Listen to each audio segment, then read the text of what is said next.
ఎన్టీఆర్ టైంలో ఇళ్ళు ఇచ్చారు, ఎస్ ఇళ్ళ స్థలాలు ఇచ్చారు, అప్పుడు రాష్ట్ర ప్రభుత్వం డబ్బులతో ఇచ్చారు. బట్ ఒక కేంద్ర ప్రభుత్వం జాతీయ స్థాయిలో ఇళ్ళు ఇవ్వడం అన్నటువంటి విధానాన్ని భారతీయ జనతా పార్టీ తీసుకొచ్చింది. ఒకప్పుడు వాల్మీకి అంబేద్కర్ యోజన పేరుతో వాంబే కాలనీలు అన్నటువంటిది అటల్ బిహారీ వాజ్పేయి టైంలో ప్రారంభిస్తే అప్పుడు ఆంధ్రప్రదేశ్లో కూడా చాలా చోట్ల కట్టుకొచ్చారు. ఆ తర్వాత కాలంలో కాంగ్రెస్ పార్టీ వచ్చినప్పుడు ఇందిరమ్మ ఇళ్ళని, రాజీవ్ గృహకల్ప ఇళ్ళని ఇట్లాంటి వాళ్ళు కూడా కొనసాగించారు. వీళ్ళు 100 ఇళ్ళు ఇస్తే వాళ్ళు ఒక 20-25 దగ్గర ఆగారు. మళ్ళీ మోడీ సర్కార్ వచ్చాక పేదవాడు, ఇల్లు లేని పేదవాడు అనేవాడు ఉండకూడదు అన్నటువంటి రూట్లో సాగుతున్నది. ఏడాది మళ్ళీ 2 కోట్ల ఇళ్లకి రంగం సిద్ధం చేస్తున్నారు. అది ఒక ఎత్తు.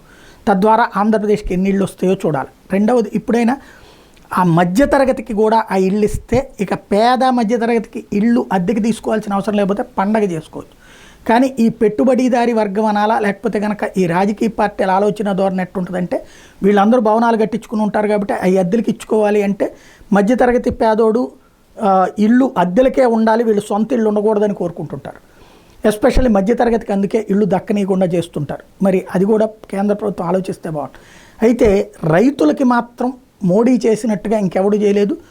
10,000 రూపాయలు ఇప్పటిదాకా 6,000 ఇస్తున్నది, ఇక పైన 10,000 ఇస్తానన్నది. అది కూడా నేరుగా రైతుల ఖాతాలో పడతా ఉంటుంది.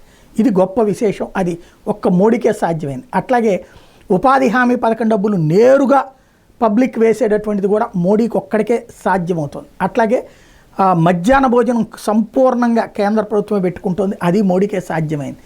అట్లాగే ఇప్పుడున్నటువంటి ఏదైతే బియ్యం రేషన్ ఇంతకుముందు ఒక రాష్ట్రంలో 5 రూపాయలు ఉంది, రాష్ట్రంలో 10 రూపాయలు ఉంది. మన రాష్ట్రంలో కిరణ్ కుమార్ రెడ్డి టైంలో రూపాయి పెట్టుకొచ్చారు. అట్లాంటిది ఏకంగా ఇప్పుడు మొత్తం బియ్యం ఉచితం అన్నటువంటిది కూడా మోడీ సర్కార్కే చెల్లింది.